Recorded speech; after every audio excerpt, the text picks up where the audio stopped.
intaasi markay kala gaadhay cabdiqays iyo hadraawi ayaa lagu soo biiray oo uu furmay albaabkii ay ka soo gelayeen hal abuurada kale siinleyna noqotay mid loo siman yahay. albaabka siinley ninkii u horreeyey ee garaacay oo ku soo biiray labadaa nin ee wada hadlayay wuxuu noqday ninka magaciisa la yidhaahdo cali saleebaan bidde. wuxuu soo tiriyey heestan magaceeda la yidhaahdo rabbow saawasaawaha. wuxuu yidhi siigadan dhahaysiyo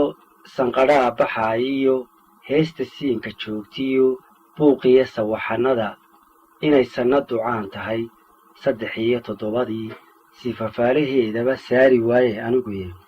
sidaad yarihii moodaa xaajadu sirkacana. sawtan laysi seegee la afeeyey seefaha ee warankii sooyaan loo doonay samaydii sawtanaanay culimmadu seexanayn habeenkii rabbow saawasaawaha naga samata saaroo noo sahal umuuraha sida ruunadaa oge. sawtan samir la dhaafee dadkii saaca raacee barbageesu saydhmee saaxiibbadii iswaayeen ee sahanka loo diray biyo sare u kacayee tima sacab ku yaallana soo sheegay aadmigu saba adhigu daaqana samadaaba laga heli. saaxib hadraawow adaa saaka joogee sidigtaa 3 maran satiyada fijaanka leh suuriyada ad qaadee qofna kugu saluugee ninka soo socdow noqo saylac kaaga soo yidhi bal sidaa u jeedaan warka saafa oo qala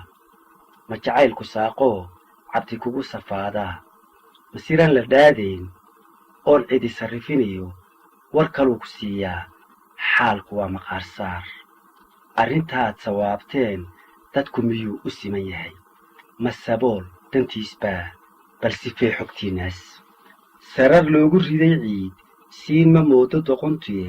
seed bursiiya weeye sabiga iyo maangaab kala saari maayaan murtidaa la soocee sakalaha la geliyee saabkaad u yeesheen warka aan ka siibay siday aniga ila tahay soortaadoo nin kale cuno silic weeye noloshuye ragga jiirku suuqmiyo kuwa ootay seeraa wedka way u siman yiin suurtuna ha yeedhee